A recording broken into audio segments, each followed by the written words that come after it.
Seated beside his mother on a plane, a blonde boy turns around and makes finger guns at a well-dressed, attractive blonde man. The man feigns being affected by the bullets from the boy's imaginary shots. The kid smiles, happy that he's been played with. His mom turns to see who's been playing with her son. The man raises his hands to make finger guns at the kid, revealing handcuffs around his wrists. The mother's features harden, recognizing a threat due to the handcuffs around the blonde man's wrists. Two other well-dressed men that are presumably escorting the handcuffed man beseech him, telling him he won't get toys in prison. An attractive black female flight attendant with black hair walks through the plane's aisles, taking account of the passengers. When she gets to an attractive black man in a blue shirt whose number is 57, she pauses as an expression of recognition crosses her face. They hold each other's eyes until she carries on counting, leaving passenger 57 behind. Now, let's go back to the very beginning. The cuffed blonde man from earlier, revealed in this scene as Mr. Rain, is reclined on a surgical bed about to undergo a surgical procedure to change his facial appearance. The doctor offers him an anesthetic for the pain, but Rain declines, claiming there'll be no pain. The revelation of the city's skyline shows that the setting is Miami, and the air fills with sirens as law enforcement agencies approach. An FBI agent gives instructions to other agents, instructing them to capture Charles Rain on the 3rd floor and revealing that he's been eluding them due to frequently changing his appearance. They storm the hospital, but Rain isn't caught unprepared. He slits the surgeon's throat with a scalpel, dodges a barrage of gunshots through the hospital's corridor, and bursts through the glass window of the hospital. Rain is chased through the streets of Miami and eventually surrounded and caught by the agents. He's forced into a cop car and driven away. In the next scene, the attractive black flight attendant from earlier walks through the aisle of a plane as the black man we know as passenger 57 looks at her. He stands up, follows her, and reveals a gun.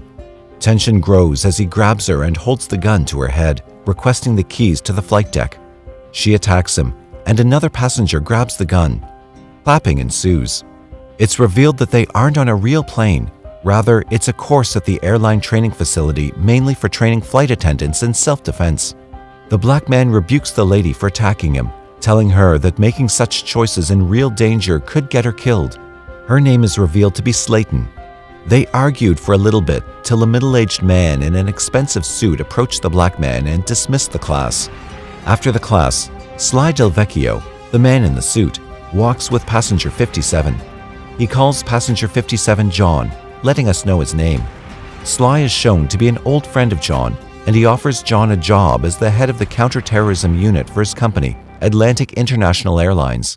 John declines, but Sly urges him to attend a meeting with him and Ramsey, the president of the company.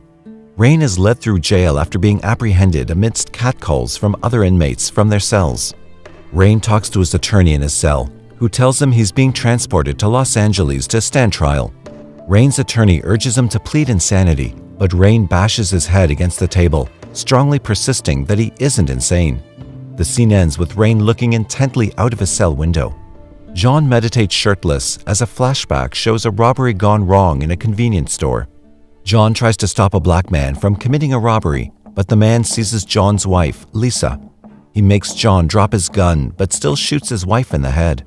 John shoots the man to death, but what's done is done. He's lost his wife. John repeatedly throws punches at a weight, and he's haunted by the memory of his wife's death.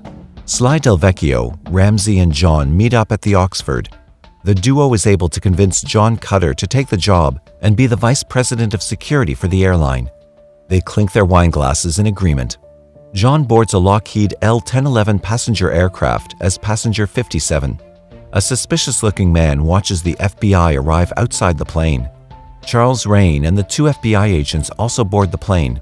A beautiful flight attendant who's later revealed to be named Sabrina welcomes a Frenchman named Mr. Forget aboard the plane. Charles and the FBI agents take their seats behind the blonde boy and his mother. Slayton, the sassy black flight attendant from the training course, and Sabrina get acquainted with each other. The events of the first paragraph take place. The aircraft taxis down the runway and takes off in the air with both the good and the bad aboard. Sabrina is called by the mother of the blonde boy. She inquired if the man with the handcuffs, Charles, was dangerous. Sabrina assured the boy and his mother that everything was safe. John walks over to meet Slayton to request an aspirin. He reveals that he's not comfortable flying, which is ironic for an airline security agent. She gives him an attitude showing she's still annoyed from the disagreement during the training. John returns to his seat, exasperated.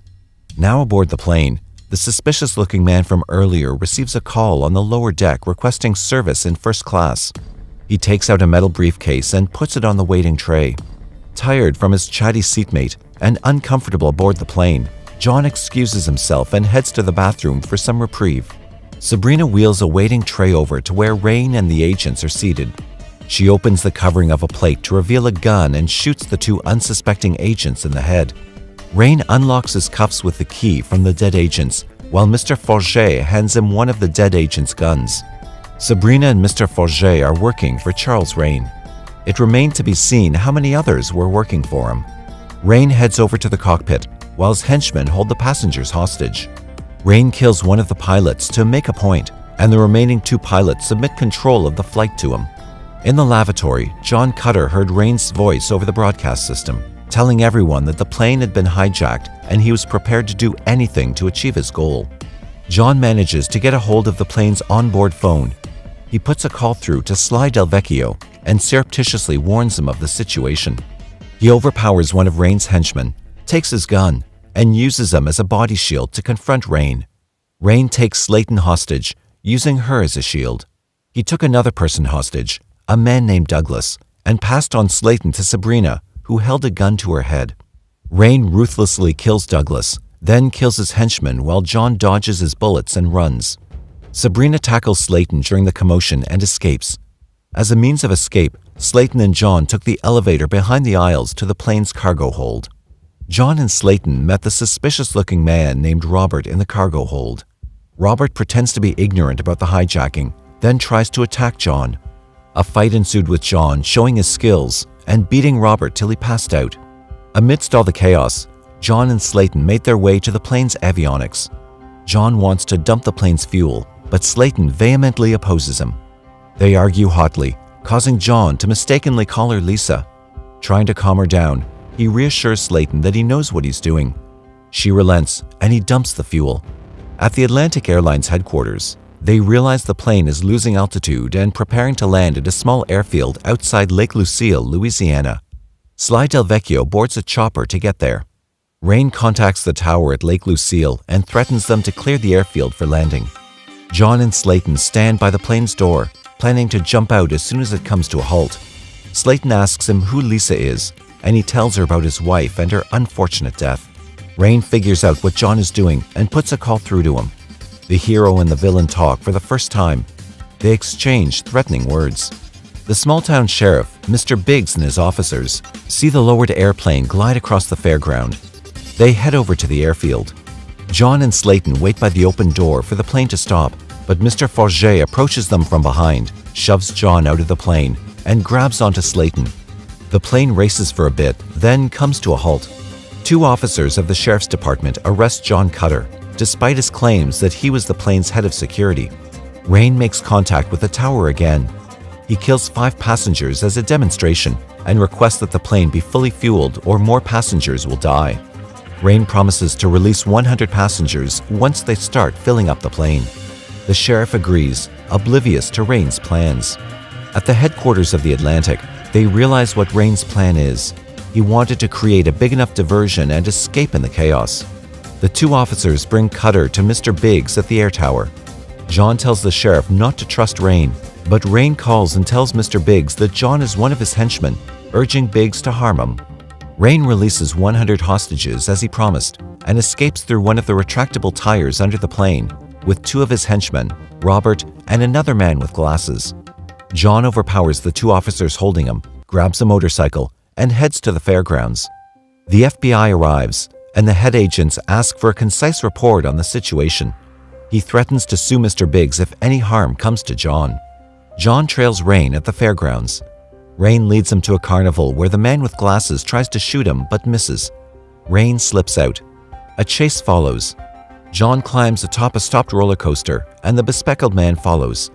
John kicks him off the roller coaster, resulting in his death. John manages to tackle Rain before the police arrive and capture him.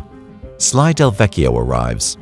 Rain threatens confidently that if he isn't allowed back on the plane and given clearance to fly, his henchmen will kill more passengers.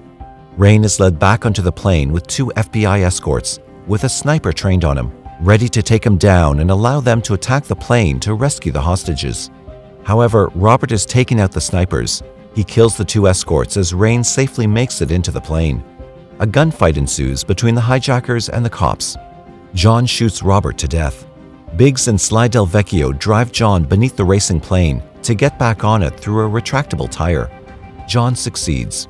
Cutter sneaks in and beats up Mr. Forget, taking him out. He sneaks into the cockpit and knocks out Sabrina. With no one left but him, Rain attacks John Cutter as they battle it out in an intense fight to see who triumphs. A stray bullet in their fight destroys one of the plane's windows, leading to the loss of air pressure in the plane, which blows open the plane's door.